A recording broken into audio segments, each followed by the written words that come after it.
حضرت ابو درداء رضی اللہ تعالیٰ عنہ کی بات سناتا ہوں، ذرا سبحان اللہ سنا دیجیے۔ حضرت ابو درداء رضی اللہ تعالیٰ عنہ آپ فرماتے ہیں کہ بھی میں اسلام لانے سے پہلے تجارت کرتا تھا، میٹھی میٹھی باتوں کی طرف آ گیا ہوں میں۔ آپ فرماتے ہیں کہ بھی میں کیا کرتا تھا، تجارت کیا کرتا تھا، تو میں نے کلمہ پڑھ کے اللہ نے مجھے کلمے کی دولت سے مالا مال کیا، میں نے کلمہ پڑھ لیا، مسلمان ہو گیا۔ تو آپ فرماتے ہیں کہ میں نے پہلے دن یہ سوچا کہ دونوں کام چلاؤں گا۔ دوستوں نے پوچھا دونوں کام کیا؟ تو حضرت ابو درداء رضی اللہ تعالیٰ عنہ فرماتے ہیں کہ میں نے یہ فیصلہ کیا، تجارت بھی چلاؤں گا، عبادت بھی ساتھ ساتھ کرتا رہوں گا۔ سبحان اللہ۔ قربان ہو جاؤں، حضور کے صحاب کی بات کر رہا ہوں نا، کل بھی کتنی پیاری باتیں تھیں، آج بھی حضور کے صحاب کے در دولت پر آپ کو لے کے جا رہا ہوں۔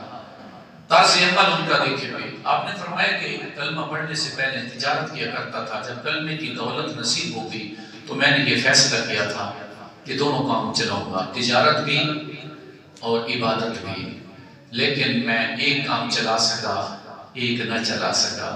لوگوں نے پوچھا وہ کیا؟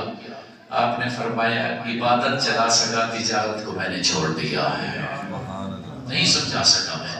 انہوں نے کہا ارادہ تھا کہ دونوں کام چلاؤں گا، عبادت بھی تجارت بھی، لیکن تجارت کو مجھے خیر بات کہنا پڑا۔ کتنے خوش نصیب وہ لوگ تھے کہ جنہوں نے دونوں میں سے ایک کو چوز کر لیا، کہ تجارت کو چھوڑ دیا، انہوں نے کہا عبادت کو نہیں چھوڑا، ہم نے عبادت کو چھوڑ دیا، تجارت کو نہیں چھوڑا۔ فرق صرف اتنا ہے مسلمان کا، 1400 سال پہلے کا 1400 سال بعد کا۔ آپ نے فرمایا تجارت کو چھوڑ دیا۔ اگلی بات لاجواب ہے، جس کے اوپر میں تقریباً 2 گھنٹے تک فوکس کرتا رہا اور سوچتا رہا، وہ بات آپ کے سامنے لگا۔ آپ نے فرمایا کہ مسجد کے قریب میری دکان ہو۔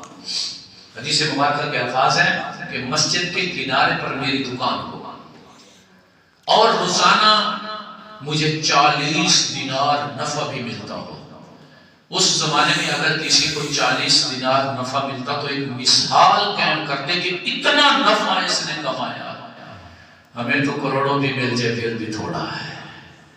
فرق سے وہ بتا رہا ہوں، ہمیں کروڑوں میں سے کروڑ ہی مل جائے پھر بھی تھوڑا ہے، لاکھوں میں سے لاکھ مل جائے، 100 روپے کی چیز میں سے 100 روپے بھی کما لیں پھر بھی تھوڑا ہے، کیونکہ نبی کے تو حدیث کچھ اور ہے۔ میرے پاک نبی کی حدیث مبارکہ ہے کہ نفع انسان اتنا لے جتنا آٹے میں نمک ہوتا ہے، لیکن ہم کہیں اور چلے گئے ہیں۔ 40 دینار کی آپ نے ایک مثال پیش کی، آپ نے فرمایا مجھے 40 دینار نفع ملتا ہو، اور وہ 40 دینار روزانہ میں صدقہ بھی کرتا چلا جاؤں، جتنا پروفٹ ہے جمع نہ کروں، صدقہ کرتا چلا جاؤں۔ تیسری بات بہت لاجواب ہے، اور مجھے نماز کے فوت ہونے کا بھی ڈر ہو۔ اس کے اوپر تھوڑی سی بات کرتا ہوں کیونکہ آپ کو نہیں سمجھ آئی۔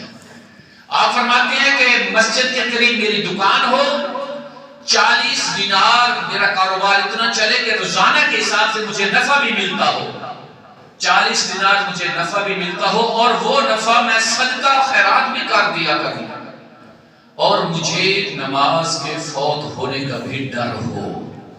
اس کے اوپر بات سے اتنی عرض کرنا چاہتا ہوں کہ حضور کے صحابہ کا طرز عمل تو دیکھیں کہ نماز کے فوت ہونے کا ڈر بھی دل میں ہے۔ ہمیں دنیا کا تو ڈر ہے، لیکن نماز کے فوت ہونے کا ڈر کبھی نہیں ذہن میں آتا۔